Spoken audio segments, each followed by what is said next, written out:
자, 이번 시간에는 뉴턴의 운동법칙에서 힘의 개념과 뉴턴의 운동법칙 1, 2, 3법칙의 개념에 대해서 살펴보도록 하겠습니다. 먼저 두물체 간의 상호작용은 각 물체에 하나씩 작용한 두 개의 힘으로 구성된다. 이게 작용 반작용이죠. 그래서 대략적으로 말하자면 힘은 밀거나 당기고, 그 다음에 중력과 전자기력은 미치는 범위가 무한대인, 그래서 장힘이라고 그러는데, 그리고 거시적인 물체에 작용하는 다른 모든 힘에는 접촉력이라는 게 포함되어 있다 하는 거고, 힘은 벡터 양이다. 그리고 힘의 SI 단위는 뉴턴을 쓰고요. 파운드하고의 관계는 1뉴턴은 0.2248 파운드의 관계가 있다 하는 겁니다. 그 다음에 개에 작용하는 알자힘은 그 개에 작용하는 모든 힘의 벡터 합입니다. 벡터 합이죠. 그래서 1법칙은 물체에 작용하는 알자힘이 만약에 0이라면 물체의 속도는 변하지 않는다 하는 거죠. 속도는 아시다시피 크기와 방향을 가진 양이죠. 그죠? 그래서 속력이 변하지 않더라도 속도의 방향이 바뀔 수가 있죠. 그런 경우에는 알자힘이 작용하는 거예요. 자, 그 다음에 자물도라는 개념이 있는데, 요거는 이제 자유물체도 혹은 자유물체 도형. 여기 이제 영어로 이제 프리 바디 다이어그램이라고 하는 건데, 요거는 이제 어떤 선택한 물체에, 그러니까 다른 물체가 선택한 물체에 작용하는 모든 힘을 나타내는 벡터 화살표를 포함하는데, 근데 주의할 거는 뭐 선택한 물체에 작용하는 모든 힘을 다 그리는 거지, 선택한 물체가 다른 물체에 작용하는 힘은 표시하지 않는다는 거예요. 그래서 이것도 뒤에서 좀 살펴보고요. 자, 뉴턴의 제2법칙은 물체에 작용하는 알자힘의 물체의 질량과 가속도를 관련짓는다. 그래서 여러분이 잘 아시는 F는 ma식이 바로 뉴턴의 2법칙이 되겠죠. 그래서 힘과 가속도와의 관계를 우리가 나타내주는 게 바로 뉴턴의 2법칙이고, 그래서 가속도는 항상 알자힘과 같은 방향이다 하는 거죠. 이 식에서 볼 수가 있죠.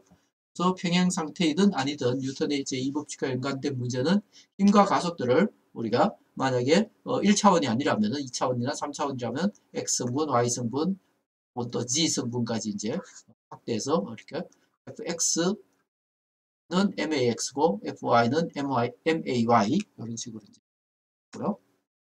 그래서 아까 이제 힘의 SI 단위가 뉴턴이라고 했는데, F는 ma식을 생각하면은 여기서 요거가 뉴턴이면 여기서는 m은 질량이고 그래서 킬로그램이고 a는 가속도니까 미터 퍼 세컨드 제곱 이렇게 되겠죠. 그래서 1뉴턴이라는 것은 1kg 미터 퍼 세컨드 제곱이고, 그래서 요 의미는 1뉴턴은 1kg의 물체가 1미터 퍼 세컨드 제곱의 가속도가 생기게 하는 알자힘의 크기를 1뉴턴이라고 한다고 생각할 수가 있죠.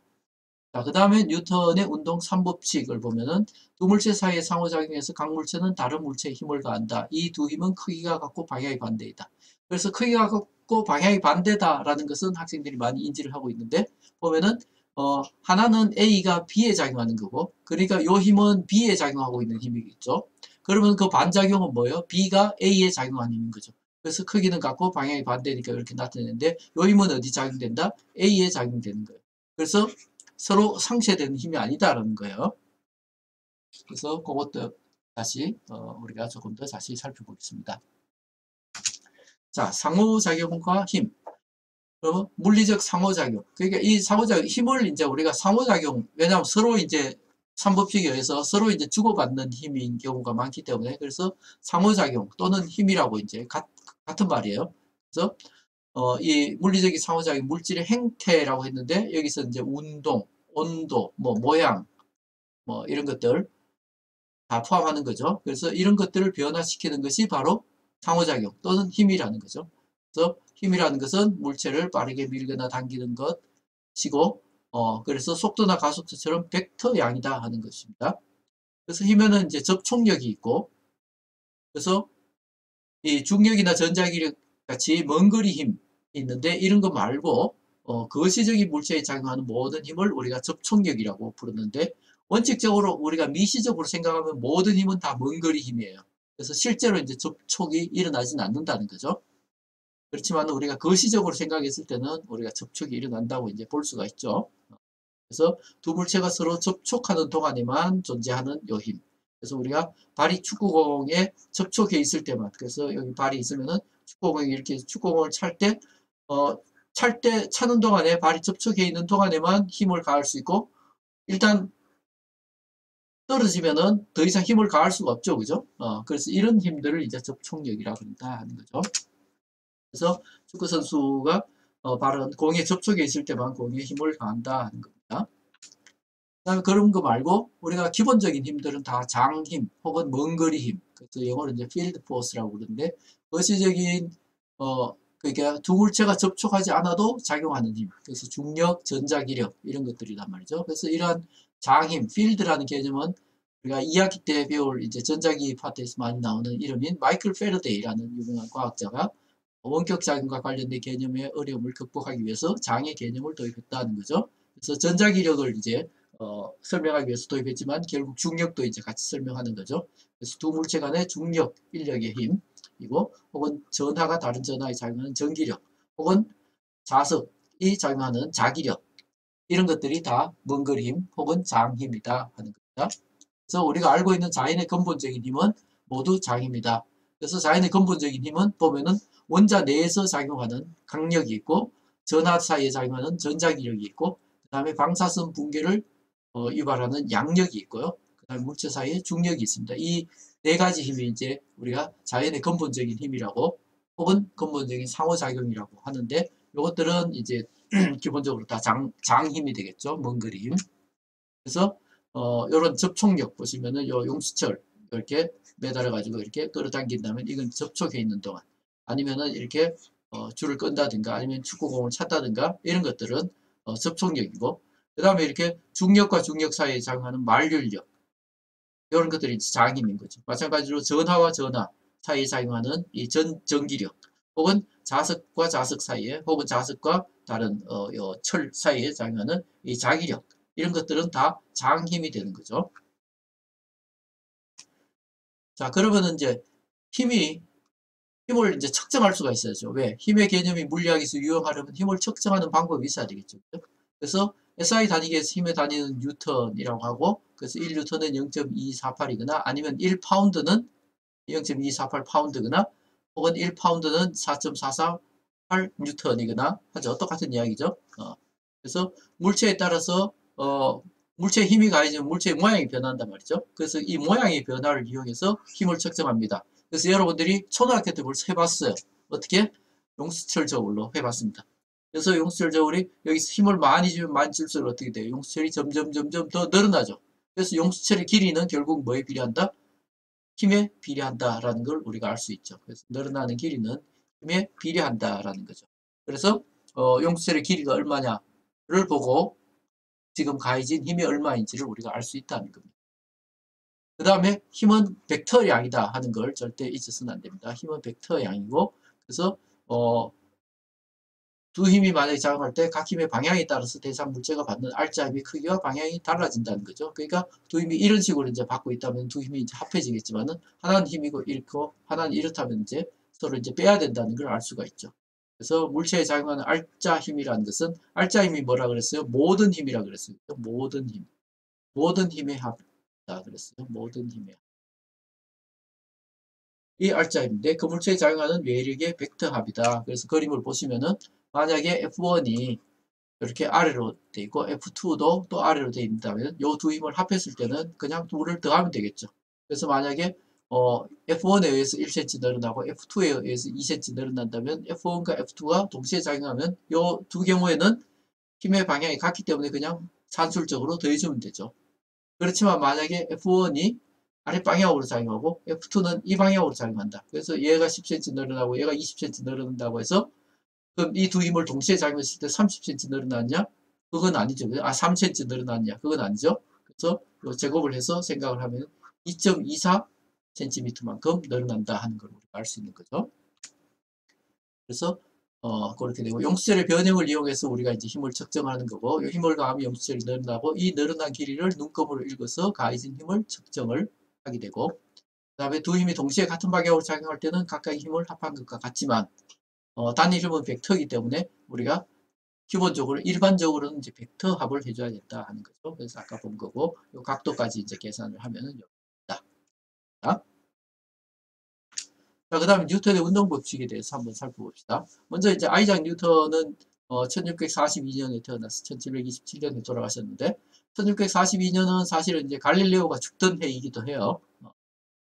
영국의 물리학자, 수학자이고 만료의 법칙을 발견했고 미적분에 대한 수학적인 방법론을 개발했고 그리고 이제 1687년에 프린키피아라는 이 명적 가장 과학사에서 이제 가장 중요한 책으로 취급되는 중요한 책 중에 하나로 취급되는 프린키피아가 있는데 그래서 여기서 이제 뉴턴의 중력 법칙, 운동 법칙 뭐 이런 것들을 설명해 줬고 그래서 이 중력 법칙과 함께 뉴턴의 운동 법칙은 천체의 운동과 지구상의 물체 운동을 같은 물리학적 원리로 이해할 수 있다는 것을 처음으로 이 통합적으로 이제 설명을 한 거죠. 물론 이제 뉴턴이 처음 그걸 깨달은 사람은 물론 아니지만은 그걸 이제 종합적으로 이제 종합을 해서 설명을 했죠. 그러니까 뉴턴 이전에는 그러니까 아리스토텔레스의 이제 과학이 유럽을 지배할 때라서 그때는 이제 천상계와 지상계의 과학이 다른 거죠. 그래서 천상계는 이제 완벽한 세계고 지상계는 이제 불완전한 세계라고 보고 그래서 천상계에서 작용하는 원리와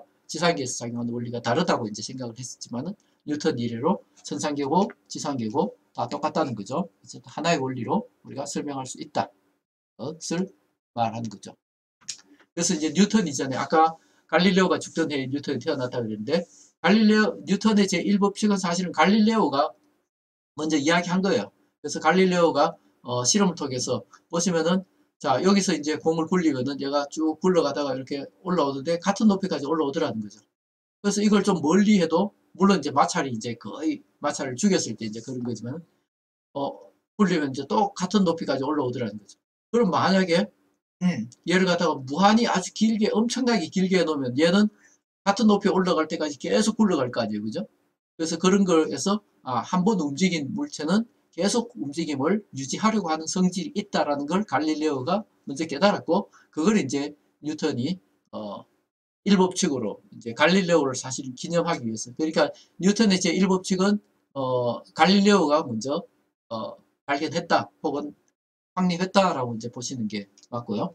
그래서 이제 우리가 이런 마찰 없는 상황을 만들기 위해서 이런 에어트랙이라고 그러죠. 에어트랙이라고. 그래서 이렇게 이제 전기 송풍기 이렇게 불어가지고 오락실 가면은 이렇게 구멍 funkfunk 뚫려가지고 이렇게 무슨 이거 이름을 뭐라 그러지 하키 같은 축구 같은 걸 하죠. 골대 있고 그죠? 공을 탁 치면 막 빵빵빵빵 막 가가지고 가다가 이제 들어가기도 하고 안 들어가기도 하고 이제 이런 거 하죠. 그래서 이런 마찰을 없애야 하려면은 요 송풍기에서 공기를 이제 요 구멍으로 솔솔솔 주면은 이렇게 흙이 이렇게 살짝 떠 있는 거죠. 그렇게 하면 이제 마찰을 이제 굉장히 줄일 수가 있기 때문에 그런 장치를 쓴다 하는 겁니다.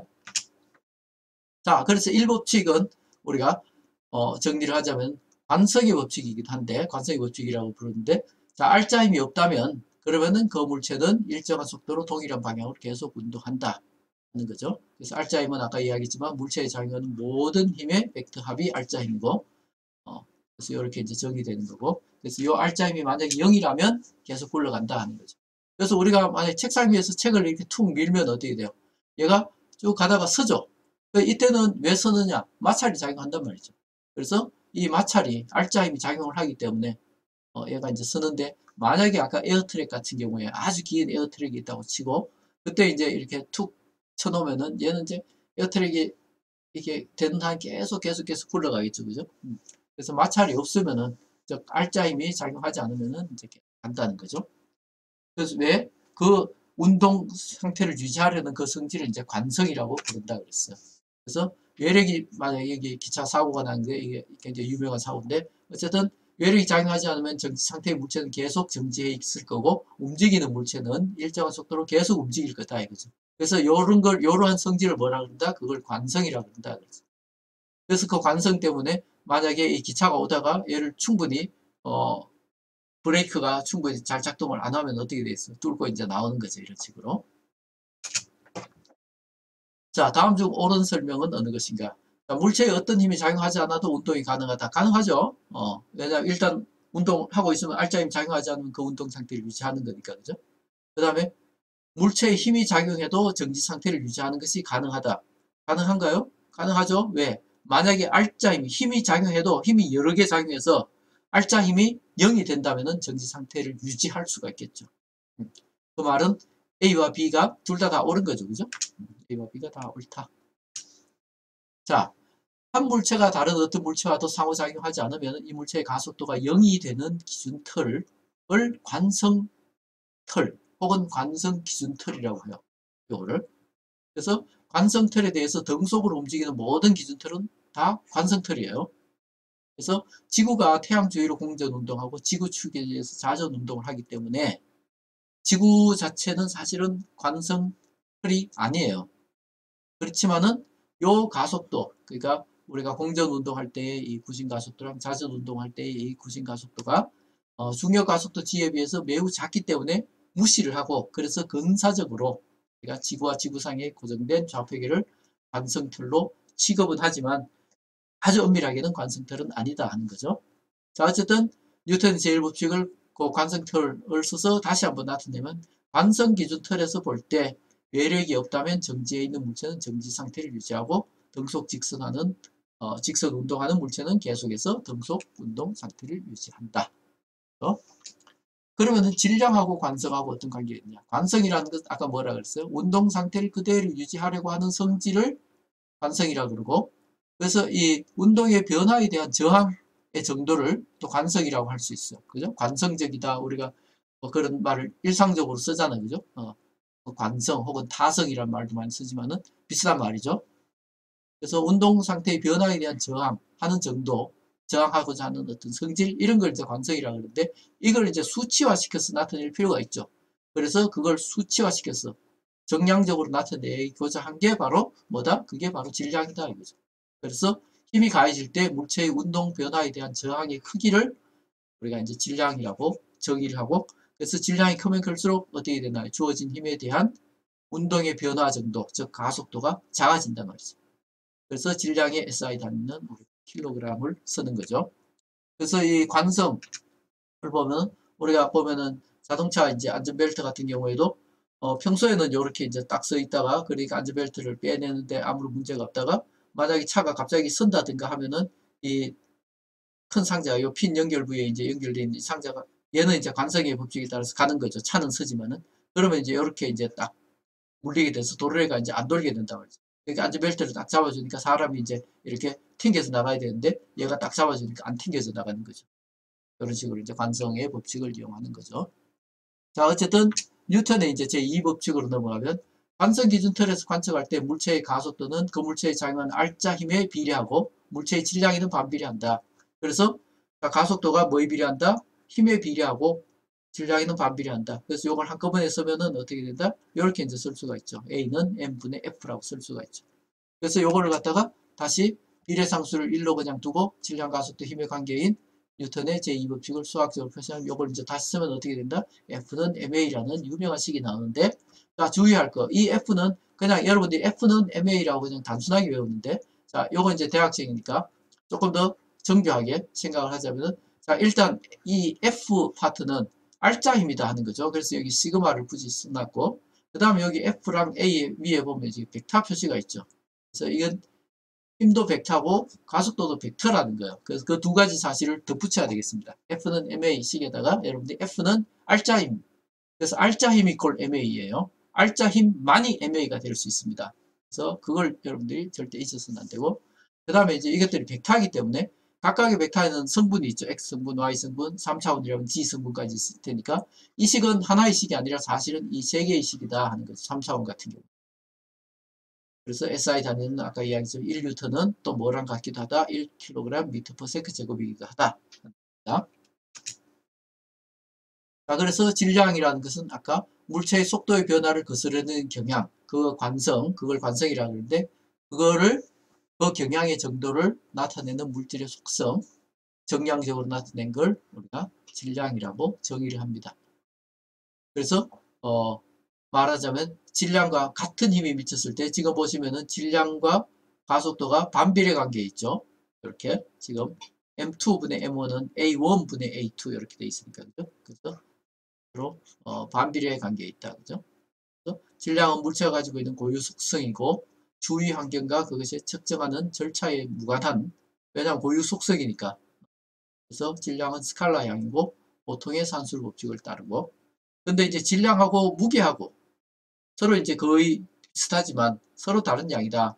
질량은 질량이고 무게는 뭐다? 무게는 그것에 작용하는 중력의 크기와 같고 물체 위치에 따라 달라진다. 그러니까 중력이기 때문에 무게는 힘이에요. 힘. 무게는 힘이고 질량은 질량입니다. 그러니까 질량의 단위는 킬로그램이고 무게의 단위는 뭘 써야 돼요? 뉴턴을 쓴다 하는 거죠. 그래서 물체의 위치에 따라서 달라지는 것이다 하는 거고, 그래서 힘의 단위는 뉴턴이고 1뉴턴의 힘을 질량 1kg 작용하면 물체는 1m/s 제곱의 가속도를 가진다. 이거 계속 이야기했죠. 반복해서 다시 이야기하고 있습니다. 자, 그 다음에 미국에서 사용되는 힘의 단위는 파운드인데, 파운드를 뉴턴으로 바꾸면 1뉴턴은 0.225, 24, 요건 사실 248, 좀 더 정확하게는 어쨌든 225 파운드라고 나타낼 수가 있고, 그래서 질량을 SI 단위계에서는 킬로그램 쓰는데 미국 상용 단위계에서는 슬러그라는 참 좀 혐오스러운 단위를 씁니다. 어쨌든 미국 이 상용 단위계는 솔직히 좋지 못해요.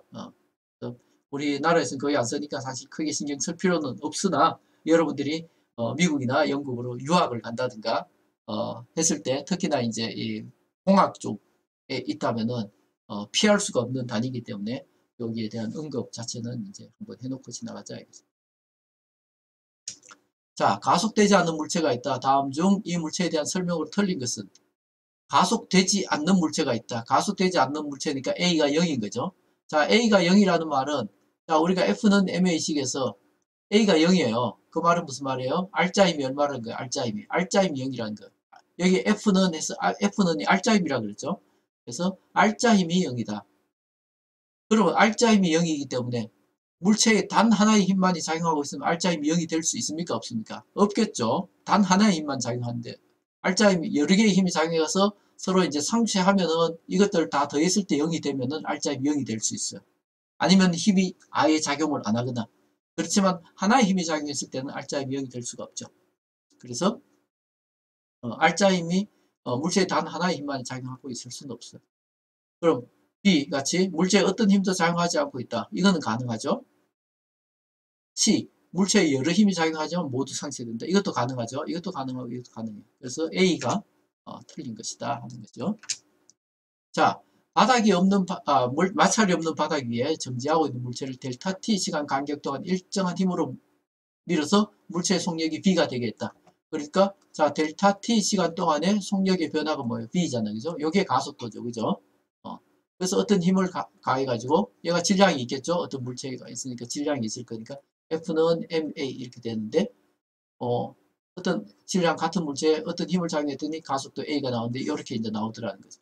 근데 같은 실험을 반복하는데 이번에는 2배의 힘을 작용한다. 그래서 똑같이 M에 미치는데 이번에는 2배의 힘을 작용해요. 그럼 가속도가 얼마가 돼야 돼? 가속도가 2배가 돼야 되겠죠. 근데 위에 보면 이 가속도라는 게 B분의 델타 T분의 B가 됐단 말이죠. 그럼 이게 이제 2배가 된다라는 것은 뭐 델타 T 동안 2B가 되거나 아니면은 여기 보면 속력 B에 도달하는 했으니까 B로 만약에 하자면 델타 T가 반이 되겠죠. 그죠? 이렇게 된단 말이죠. 그래서 어떻게 된다? 시간이 얼마나 걸린다? T만큼 걸리죠. 자, 예제를 한번 볼까요? 성격을 포함한 질량이 350kg인 에어보트의 엔진은 저항력을 감안해서 얼마? 여기서 770N의 수평 방향의 R자임을 낸다. 여기 이제 추진력이죠. 그 다음에 에어보트의 가속도를 구하여라. 정지 상태에서 출발하여 12m/s의 속력이 도달한 데 걸리는 시간 얼마인가? 그 다음에 그 속력이 도달한 후 배의 운전자가 엔진을 끄고 난 후 50m를 더 나갔다. 저항력이 일정하다고 가정할 때 그 크기를 구하여라. 그래서 지금 요 770N은 R자 힘을 나타내는 거니까 R자 힘 이꼴 MA 써서 구하면 되겠죠. 그래서 에어보트의 가속도를 구하면은 이 법칙을 적용해서 R자 힘을 쓰면 되겠죠. MA가 요거니까 A는 뭐래? M분의 R자 힘.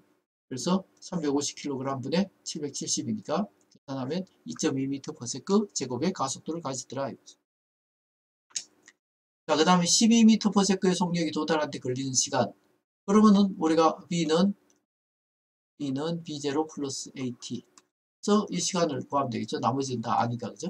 그래서 정지 상태에서 출발하니까 얘는 0이고, 얘는 12m/s고, A 아까 2.2 했죠? 그래서 거기에서부터 구하면은 T는 얼마가 된다? 는 5.45 추가된다 하는 거죠. 자, 그 다음에 엔진을 끄고 난 후에 저항력 구하기. 엔진을 끄고 나서는 알짜임이 없고 이 뭐요? 저항력만 있죠, 그죠? 이 저항력만 있습니다. 보트가 이렇게 가고 있을 때, 이쪽 방향으로 움직이고 있을 때, 그 저항력이 알짜임이 이렇게 작용하고 있으니까 우리가 운동 법칙 중에서 이걸 쓰면 되겠죠. 그래서 b제곱 마이너스 b0제곱은 2a 델타 x. 그래서 이렇게 할 수 있고, 여기 이제 처음 속도고, 처음에 12m/s로 가다가 이제 정지하는 거죠, 그죠? 이 저항력 때문에 여기 정지한단 말이죠. 그러니까 나중 속도가 0이 되는 거죠. 그리고 2 곱하기 a, 가속도는 이제 미지수고, 그 다음 50m를 가서 정지했다 그랬으니까, 50m 가서 정지했다 그랬으니까, 그래서 이제 가속도를 구하면 가속도가 마이너스 1.44. 그래서 이 마이너스는 무슨 방향을 가리킨다? 이 방향을 가리키는 거죠. 왜냐면 배가 이렇게 가는 방향, 이 방향을 플러스로 잡은 거니까. 그러면 이제 F는 MA를 써서 우리가 저항력을 구할 수 있죠. M 곱하기 이걸 하면 마이너스 504N이다. 그래서 저항력의 크기가 얼마다? 저항력의 크기가 504N 방향이다. 그래서 마이너스는 생략했는데 여기 화살표로 내가 방향을 나타냈기 때문에요. 자, 2차원에서 한번 살펴봅시다. 질량이 0.3kg인 하키퍽이 마찰이 없는 수평면 위에 미끄러지고 있는데 그림과 같이 두 개의 하키스틱이 동시에 퍽을 가격하여 힘이 작용했고, 그래서 F1은 크기는 5N이고 각도는 이렇게 20도를 향하고, F2는 크기는 8N이고 각도는 60도를 이렇게 향했을 때 퍽이 가속되는 가속도의 크기와 방향을 구하라. 그래서 두 개의 힘이 미쳤으니까 이 두 개의 힘을 합해야 되겠죠, 그죠? 그래서 이 합력이 이거단 말이죠. 그러니까 요걸 이제 합하려면 우리가 알짜임을 X성분 구하고 Y성분을 구해야 되겠죠. 그래서 X성분은 F1 코사인 세타, F2 코사인 P 이렇게 이제 해가지고 구해야 될 거고, Y는 당연히 F1 사인 세타, F2 사인 P 이렇게 해서 구해야 되는데, 자 보시면은 그래서 이제 요걸로부터 이제 가속도 Im을 나누면 또 이제 가속도까지 되겠죠, 그죠? 그래서 요걸 주어진 값들을 대입해 봅시다. 그러면은 A는 어떻게 된다? 자, 주의할 건 아까 F1은 이쪽으로 갔으니까 요 각도는 이제 마이너스 20도라고 해야 되겠죠, 그죠? 요건 60도고 또 플러스 60도고 마이너스 20을 반드시 넣어줘야 됩니다. 그래서 코사인 경우에는 마이너스 플러스는 상관이 없어요. 왜? 우함수니까. 그렇지만 사인은 다르죠. 여기 마이너스 부호가 붙는단 말이죠. 그래서 그걸 계산하면은 그런 식으로 값이 나오고, 그럼 가속도의 크기는 이제 X성분이 이렇게 되고 X성분이 이렇게 되고 Y성분이 이렇게 됩니다. 우리가 피타고라스 정리를 써서 구하면 되겠죠. 그러면은 나오고, 그 다음에 방향은 어떻게 구하면 되겠어요? 두 힘을 합했을 때 이제 이런 방향이 되면 요 각도를 이제 베타라고 하면은 X성분, Y성분이 여기 X성분, Y성분이 이렇게 있잖아요, 그죠? X성분이 29고 Y성분이 7이니까 요거 해서 요 각도단 말이죠. 요걸 베타라고 하면은 그래서 탄젠트 베타는 29분의 17 이렇게 되겠죠. 그래서 요걸 이제 써서 구하면은 이렇게 해서 역함수를 구하면 31도가 나오더라 하는 거죠. 자, 비슷하게 역시 2차원 문제. 보면 두 마리의 말이 이제 끌고 있어요. 아까 했던 거랑 이제 거의 같죠. 그래서 말이 질량이 2000kg이 배를 끌고 있는데 첫 번째 말은 위에 있는 말이죠. 수로와 30도. 그래서 여기 30도라는 거죠. 30도의 각도로 연결되어 있고, 두 번째 말은 여기 이제 45도인데 여기 아예 마이너스 45도라고 적어놨죠. 그죠? 왜 밑으로 가니까. 그래서 마이너스 45도로 연결되어 있고, 두 마리 말이 똑같이 600N의 힘으로, 얘도 600N의 힘을 작용하고 있고 얘도 600N의 힘을 작용하고 있고, 그럴 때 그러면은 얘가 이제 힘이 어느 쪽으로 할지 이런 식으로 이제 합력은 이제 이렇게 되겠죠. 어쨌든 배의 초기 가속도를 구하라. 배의 마찰은 무시한다. 아까랑 똑같이 구하면 되겠죠. 그래서 말이 작용한 힘의 X성분 구하면은 X성분은 F1은 어때요? 600 곱하기 코사인 30, F2는 600 곱하기 코사인 마이너스 45도인데 어차피 플러스나 마이너스는 상관이 없고 이렇게 이제 나오고, 그 다음에 X성분을 다 합하면 어떻게 돼요? 여기에 이제 X성분이 합이 되고, 마찬가지로 Y성분을 구할 수가 있겠죠? 그래서 힘의 Y성분 구하면은 똑같은 방식으로 사인해서 이렇게 구하고 이렇게 구하면, 자, 얘는 플러스면 얘는 마이너스죠, 그죠? 한쪽은 마이너스니까. 그래서 합하면은 이렇게 돼서 이 아래쪽으로 향하더라는 거죠. 아까 그려봤지만은 이렇게 약간 아래쪽으로 가잖아요. 그죠? 그걸 이제 나타낸. 요게 이제 X승분이고, 요게 이제 Y승분이 되죠. 그래서 가속도를 구하기 위해서는 힘을 질량으로 나누면 되죠. 가속도는 M분의 F. 가속도의 X승분. 그리고 가속도의 Y승분이 이렇게 됐다. 그럼 가속도의 크기는 피타고라스는 있으면 되죠. 이렇게 구하면은, 방향도 아까 탄젠트 세타 쓰면 되죠. 탄젠트 세타는 이렇게 되는데, 마이너스 이렇게 되는데, 그러면 여기서부터 세타, 이 함수 구하면 마이너스 7.46도가 되는데, 우리는 지금 방향을 알고 있죠. 그죠? 이미 이렇게 되고, 이렇게 돼 있을 때, 요거 두 개를 합했을 때, 요게 된다는 걸 알고 있어요. 그죠? 그래서 요 각도는 거죠. 요 각도. 마이너스 7.46도라는 것을 우리가 알 수가 있다는 거죠. 자, 그 다음에 이제 중력과 무게. 중력이라는 것은 뭐예요? 지구와 물체가 서로 당기는 힘. 그러니까 지구가 물체를 당기는 힘만 중력이 아니라 우리가 지구를 당기는 힘도 중력이에요. 그죠? 네, 작용 반작용이니까 서로 이제 힘을 미치고 있고. 그래서 우주에 있는 두 물체 사이에 서로 작용하는 인력이 중력이고. 그래서 뉴턴의 만류인력 법칙은 나중에 이제 더 자세히 하겠지만은 우주에 존재하는 모든 입자는 질량의 곱에 비례하고 그들 사이 거리 제곱에 반비례한 인력을 작용한다. 그래서 식을 써보자면은 중력 나타내서 만류인력 상수치 곱하기 자 거리의 제곱 둘 사이 거리를 R이라고 했을 때 거리의 제곱에 반비례하고 그래서 질량 M1, M2라고 하면 그 질량의 곱에 비례한 이게 이제 만류인력 법칙을 식으로 나타내면 이렇게 되죠. 근데 이제 지구 표면에서 질량 M의 물체에 작용하는 중력의 크기는 우리가 mg로 쓸 수가 있어요. 우리가 mg를 많이 썼는데 그럼 요 mg라는 표현을 여러분들이 뉴턴의 제2법칙 F는 ma하고 비교를 해서 보면은 뭐예요? 요 질량 곱하기 중력 가속도죠. 그리고 F는 ma를 보시면 질량 곱하기 가속도단 말이죠. 그죠? 그러면 우리가 물체를 놓으면은 얘가 어떻게 돼? 이 밑으로 떨어지는데 어떤 가속도로 떨어지죠? g의 가속도로 떨어지더란 말이죠. 그 말은 무슨 말이에요? 지구가 얘를 갖다가 얼마 힘으로 끌어당긴다니까. 얘가 끌어당기고 있는 힘이 지구가 얘를 끌어당기고 있는 힘은 mg라는 거죠. 그죠? 그래서 얘한테 미치고 있는 자유낙하하고 있는 물체에 미치고 있는 R자 힘은 뭐다? mg다. 그러니까 그 말은 지구가 얘를 밑으로 아래로 끌어당기고 있는 힘이 뭐다? mg라는 거죠. 그래서 지구가 미치고 있는 힘이 바로 mg라는 거죠. 물론 이제 SI 단위계로는 뉴턴이고요. 그래서 무게라는 것은 결국 뭐다? 지구 표면에서 달에서의 무게는 이제 다리라고 이제 주어를 바꾸면 될 거고 어쨌든 우리가 지구 기준으로 이야기하면 지구 표면에서의 무게라는 것은 지구가 물체를 끌어당기고 있는 중력의 크기다라고 하는 것을 아시면 되고요. 그래서 자, 지구에 살고 있는 사람이 달에 살고 있는 친구와 행성간 전화로 통화를 하는데 달에 사는 친구가 경기에 나가서 자 1뉴턴짜리 건메달을 받았고 지구에 있는 사람도 같은 경기 종목에 나가서 역시 1뉴턴짜리 건메달을 받았다. 누가 더 부자인가? 그랬어요.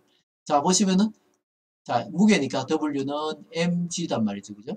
그러면은 우리가 이제 이 W라는 것은 중력 가속도가 크냐 작으냐에 따라서 얘가 크냐 혹은 작으냐에 따라서 얘가 이제 커지기도 하고 작아지기도 하죠. 그죠?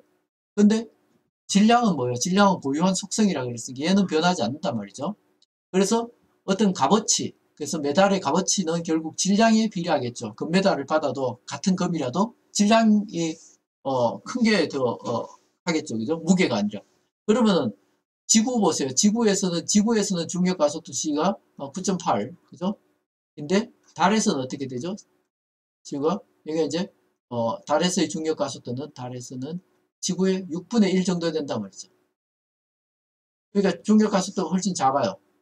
중력 가속도가 작으니까 근데 지금 보면 똑같은 1뉴턴이 돼야 되죠. 그 1뉴턴이 되기 위해서 M이 이 중력 가속도를 그냥 10으로 잡아봅시다. 지구에서. 그럼 10이 되려면은 10이면은 M이 얼마 돼야 돼? 0.1kg이란 말이죠. 그죠? 대충 이야기하자면 지구에서는. 근데 달에서는 어떻게 되죠? 달에서는 얘가 똑같은 1뉴턴이 되는데 M이 얘가 6분의 10이다 말이에요. 6분의 10.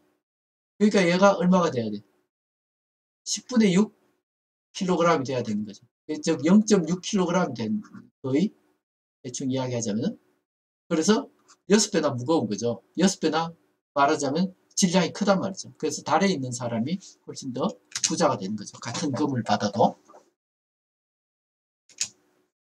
자, 뉴턴의 3법칙을 한번 봅시다. 3법칙이라는 것은 자, 두 물체가 상호작용할 경우에 물체 1이 자, 물체 1이 있고 물체 2가 있으면은 물체 1이 물체 2에 미치는 힘은 F12라고 하면 그래서 이걸 갖다 F12라고 하면은 물체 2가 물체 1에 작용하는 힘은 F21이 된다 말이죠. 그러면 보시면 F12는 2에 미치는 힘이고 F21은 1에 미치는 힘이라는 걸 알 수 있죠. 그러니까 둘이 서로 다른 물체에 미치는 힘이에요. 그래서 그거를 여러분들이 잘 인지를 하시고요. 어쨌든 하나의 고립된 힘은 존재하지 않는다는 거죠.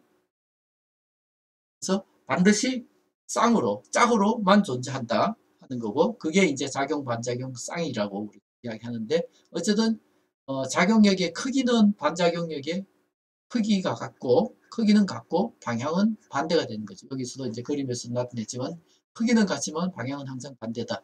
그러니까 아까 우리가 무게 이야기했죠. 무게란 게 뭐였어요? 지구가 말은 여러분이 이렇게 있으면 지구가 여러분을 끌어당기는 힘이 mg라면은 이 말은 여러분이 지구를 역시 mg의 힘으로 여러분 쪽으로 이제 끌어당기고 있는 거예요. 작용 반작용에 의해서. B가 A에 미치고 있으면 A가 B에 미치는 힘이 작용 반작용상이다 하는 거. 그림으로 다시 그리자면은 지금 요 힘은 2가 1에 미치는 힘인 거고 이 힘은 1이 2에 미치는 힘인 거죠. 그죠? 그래서 두 힘은 크기가 같고 방향이 반대예요. 그래서 벡터식으로 쓰면 이렇게. 그러면 자, 3부추 예를 보시면은 지금 이제 책상 위에 모니터가 있는데 모니터에 작용하는 지구의 인력이 작용력이라면 그거의 반작용력은 뭐다? 지구에 작용하는 모니터. 보시면은 모니터에 작용하는 지구의 인력. 그러면 반대로 지구에 작용하는 모니터의 인력이 반작용력이에요. 그래서 요 그림으로 보면은 FEM이 있고 FME가 있는 거죠. 그죠? 그리고 만약에 작용력이 모니터가 책상을 누르는 힘. 그러니까 여기 보면 FMT, 그러니까 모니터 투, 테이블, 요거 있고, 그럼 반작용력은 책상이 모니터를 밀어 올리는 힘이다, 이거죠. 그래서 그거를 갖다가 이제 여러분들이 잘 인지를 하셔야 돼요. 그래서 여기서 보시면은, 요 FTM은 뭐예요? 테이블이 모니터에 미친 힘이에요. 그럼 여기서 FMT는 뭐예요? 모니터가 테이블을 누르는 힘이에요. 그래서 지금 요 힘을 이렇게 그려놨는데 이 두 힘이 상쇄되는 힘이냐? 이 두 힘이 상쇄되진 않아요. 왜? 작용 반작용이니까. 이건 어디에 미치는 힘인 거야? 이거는 모니터에 미치는 힘인 거고 이 힘은 어디에 미치는 거예요? 이 힘은 테이블에 미치는 힘이단 말이죠.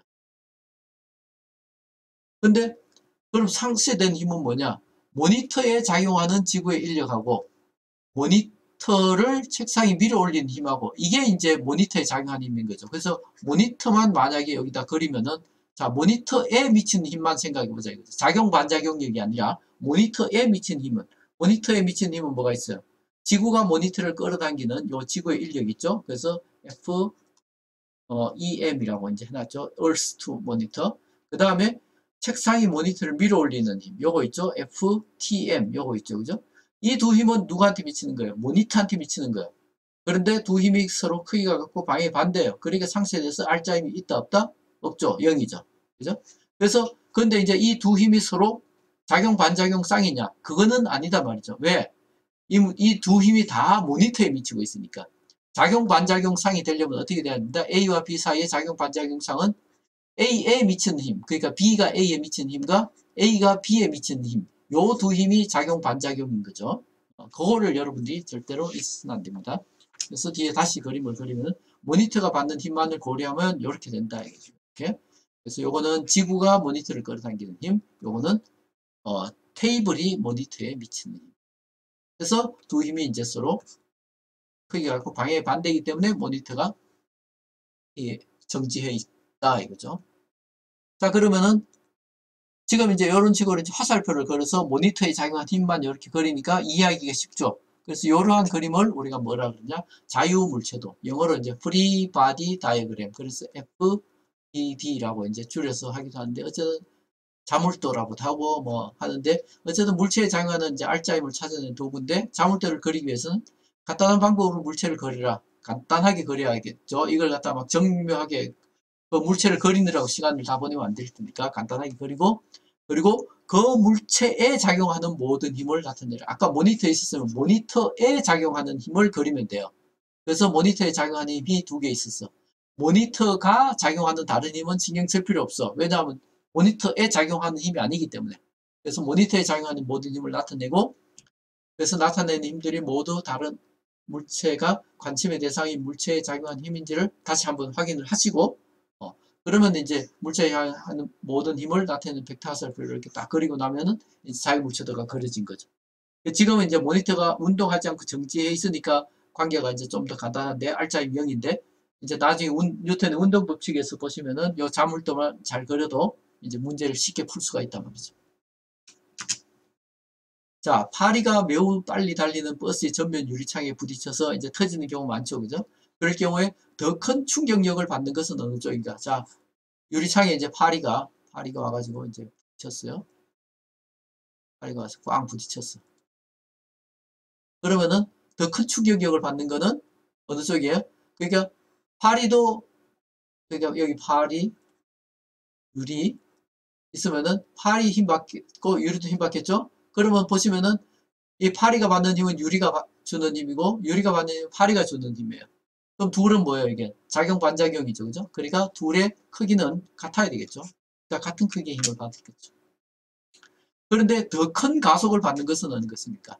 우리가 F는 MA를 생각하면은 F가 같을 때 M이 크냐 작으냐에 따라서 가속도가 완전히 달라지겠죠, 그죠? 그래서 M이 만약에 엄청나게 크다, 그럼 가속도가 아주 작을 거고, M이 아주 작다, 똑같은 크기의 힘에 대해서, 그러면 이제 가속도가 엄청나게 커지겠죠.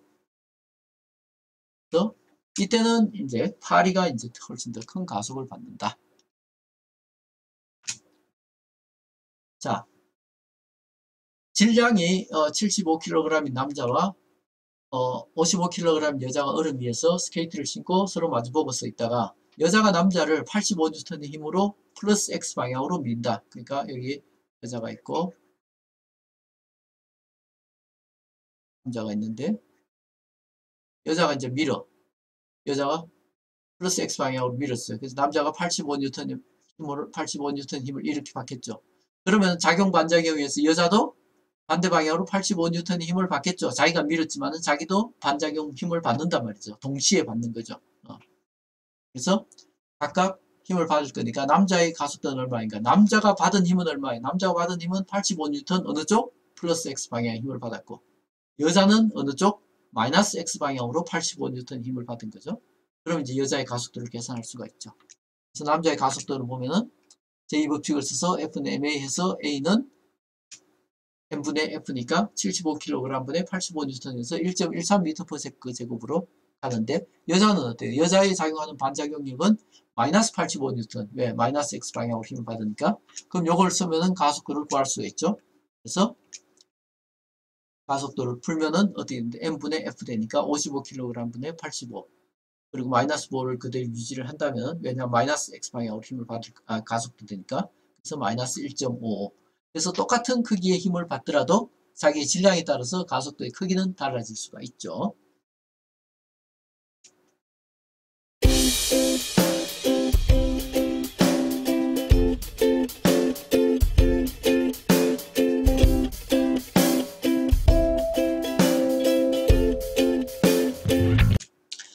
자, 연속 문제를 한번 풀어보겠습니다. 6kg의 물체가 2m/s 제곱의 가속도를 가지고 있다. M, A죠, 그죠? 그때 작용하는 전체 힘의 크기는 얼마인가? 즉 전체 힘이니까 R자 힘을 이야기하는 거죠. 그럼 R자 힘 이꼴 MA니까 이거는 뭐 쉽죠.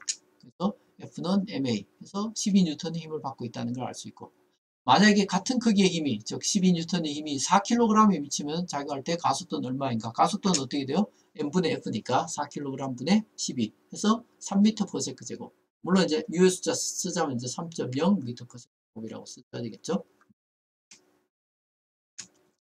자, 한 물체에 작용하는 네 힘이 A는 40N 동쪽. 자, 하나씩 그려봅시다. A는 어느 쪽으로 40N 동쪽. 그 다음에 B는 50N 북쪽. B는 50N 북쪽. 그 다음에 C는 70N 서쪽, 40N가 반대 방향이죠. 그래서 얘는 70N 서쪽, 그 다음에 D는 90N 남쪽, 이렇게 됐어요. 뉴턴 남쪽, 90N 남쪽, 이렇게 됐습니다. 그러면은 보시면은 각각의 X성분은 X성분끼리, Y성분은 Y성분끼리 더해주면 되겠죠. 그럼 X성분끼리 비교하면은 어떻게 돼? 70, 40인데 반대 방향이니까 R자로는 어느 방향으로? 서쪽으로 30N이라는 걸 우리가 알 수 있고, 마찬가지로 요 남북 방향으로 하자면 요 위로 50, 아래로 90이니까 결국 R자는 어떻게 된다? 아래로 40N이라는 걸 우리가 알 수 있죠. 그죠? 그래서 건물체에 작용하는 R자임이 크기는 얼마인가? 크기는 요거 보면 3, 4니까 요거 하면 이제 그게 50N이라는 걸 알 수 있죠. 그래서 크기는 얼마인가? 크기는 50N이다. 그 힘의 방향은 얼마인가? 자, 우리가 지금 3대 4대 5. 그죠? 지금 보면 3대 4대 5인 전형적인 직각삼각형인데, 그때 요 각도를 보면은 요게 53도, 그리고 요게 37도예요. 건사적인 값입니다. 요거는. 그러니까 우리가 방향을 나타낼 때, 지금 만약에 이렇게 나타내 준다면, 여기 이제 53도, 얘가 53도죠. 그죠? 여기가 53도니까 180에다 53도 더해주면 되겠죠. 80 플러스 53도. 그럼 어떻게 되나요? 233도. 됐죠? 이렇게 나타내주면 된다 하는 거죠.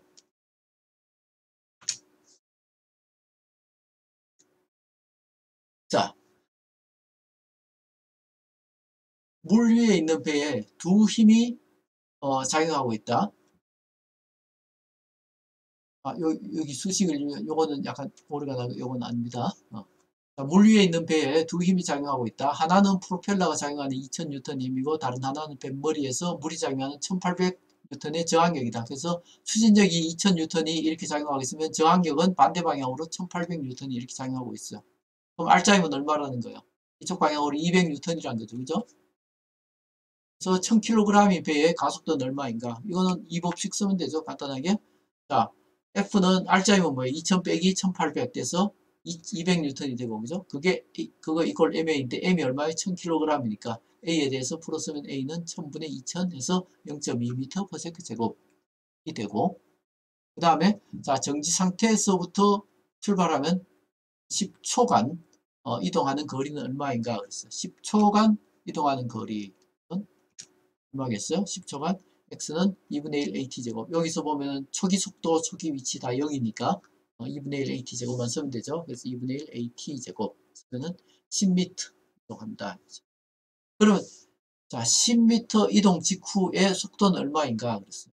요거는 어떻게 됐어요? 요거는 10초. 그래서 우리가 가속도가 지금 B는 B0 플러스 AT인데 여기서 B0는 어차피 0이니까 그죠? 가속도 곱하기 10초 하면 되겠죠. 그래서 요식을 하면은 B는 B0 플러스 AT인데 B0가 0이니까 0.2 곱하기 0.2m/s 제곱 곱하기 10초 하면은 2m/s. 2점 유효 숫자 쓰자면 만약 유효 숫자가 두 자리라면 근데 여기 이제 10초 이렇게 주어진 걸 봐서는 세 자리겠죠. 2.00m/s 이렇게 유효 숫자를 엄밀하게 맞추려면 이렇게 써주면 된다. 자, 질량이 1000kg인 차가 평평한 길 위에서 정지 상태에서 동쪽 방향으로 2초 동안 가속되어 25m/s의 속력에 도달한다. 이 시간 동안 작용한 평균 힘은 얼마인가? 자, 5초 동안 가속돼서 자, 정지 상태에서 그러니까 B0가 0인 거죠. 그래서 초기 속도 0인데 5초 만에 25m/s가 됐어요. 그럼 우리가 가속도를 알 수가 있죠. 가속도는 어떻게 된다? 델타 T분의 델타 B니까 5초 만에 25m/s가 됐으니까 5m/s 제곱이 되겠죠. 그러면은 그게 이제 1000kg이 요 가속도를 가지니까 R자 힘은 얼마다? R자 힘 이꼴 F는 MA니까 1000kg 곱하기 요 가속도 5 해가지고 5000N의 R자 힘이 미치고 있다 하는 거죠. 그래서 이 시간 동안 작용한 평균력은 0다. 자, 마찰이 없는 표면 위에 정지해 있는 질량 8kg의 물체에 X축 방향으로 40N의 힘이 작용한다. 8kg에 40N 작용한다. 그 물체의 가속도는 얼마인가? 가속도 얼마겠어요? A는 M분의 F 8분의 40에서 5m/s 제곱이 되고 그 다음에 6초 후의 속도는 얼마인가? 정지해 있었으니까 초기 속도는 0이단 말이죠. 그죠?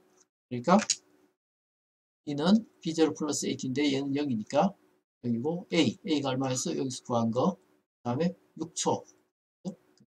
30m/s다 하는 거죠. 자, 질량이 3kg인 물체가 가속도 A가 이렇게 가속되고 있어요. 그래서 성분으로 X성분, Y성분이 이렇게 있습니다. 그럼 이때 물체의 장은 R자임과 R자임은 얼마야? F는 MA잖아요. 그죠? 그래서 F는 MA 있으면은 F는 MA니까 3을 곱해주면 되겠지. 3kg이니까. 그래서 곱하면은 6I 더하기 15, 플러스 15J 뉴턴 이렇게 되고, 그 다음에 그 R자 힘의 크기, 그거는 뭐예요? 그냥 피타고라스 정리 써서 구하면 되겠죠.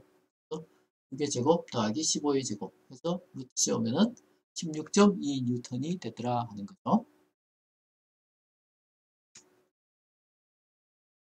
자, 처음에 좌표 여기에 정지하고 있던 질량 3kg인 입자에 힘이 F1은 이렇게, F2는 이렇게 두 힘이 작용해.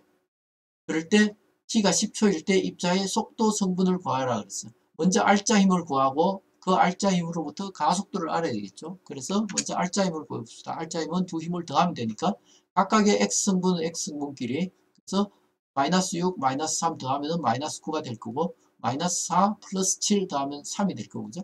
그래서 이게 이제 R자 힘이 되고, 이 R자 힘으로부터 우리 물체의 가속도를 알 수가 있죠. A는 M분의 F니까 얘를 3으로 나누면은 3i 마이너스 3i 플러스 1j 미터 퍼 세컨드 제곱의 가속도를 가지더라 이거죠. 그럼 여기에서부터 우리가 속도의 성분을 구하니까 속도는 어떻게 돼? b는 b0 플러스 at. 우리가 1차원에서도 b는 b0 플러스 at 이렇게 썼죠. 이건 벡터식으로도 그대로 성립한단 말이죠. 이렇게 되는데 정지 상태에서 출발했으니까 얘는 0이단 말이죠. 그죠? 그래서 b는 그냥 여기다가 시간 t만 곱하면 돼. 시간 t니까 10초를 곱하면 되죠. 10을 곱하면 어떻게 돼? 30, 마이너스 30, 10 이렇게 되는 거죠. 그래서 여기 미터 퍼 세컨드. 그래서 이게 바로 10초일 때 입자의 속도 성분이고, 그 다음에 자 b는 t가 10초일 때 입자가 움직이는 방향을 구하여라 그랬어요. t가 움직이는 방향은 어느 방향이겠어요?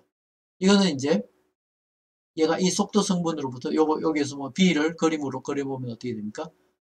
x는 마이너스 30 이렇게 되는 거죠. 마이너스 30 이쪽으로 움직이고 y는 이쪽으로 움직이고 있죠. 10m per sec로. 그러니까 방향이 이쪽 방향이단 말이죠. 그죠? 그러니까 이 각도를 구하라는 거죠. 그럼 이제 우리가 역탄젠트를 써가지고 구하면 b는 이 각도를 p라고 할 때 탄젠트 bx분의 by 해서 집어넣어서 구하면 우리가 구한 답이 뭐가 나와요? 마이너스 18.4도가 나오는데, 그거는 사실은 요 각도를 이야기하는 거예요. 마이너스 18.4도. 그렇지만 실제 우리 각도는 요거죠. 그죠?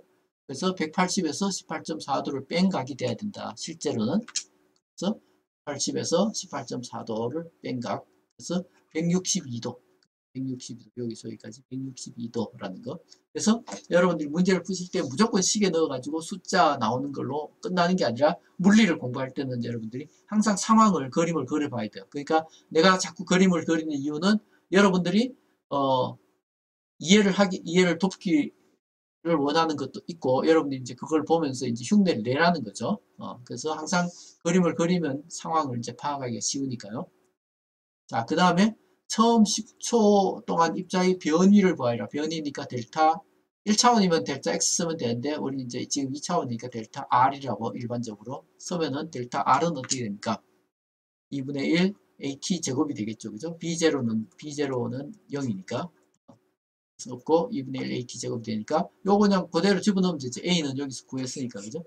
요거 at 제곱, t가 10의 제곱이니까, 그래서 구하면 이제 150 마이너스 150m, 그리고 x성분은, 그리고 y성분은 이제 플러스 50m 이렇게 이제 되는 거죠.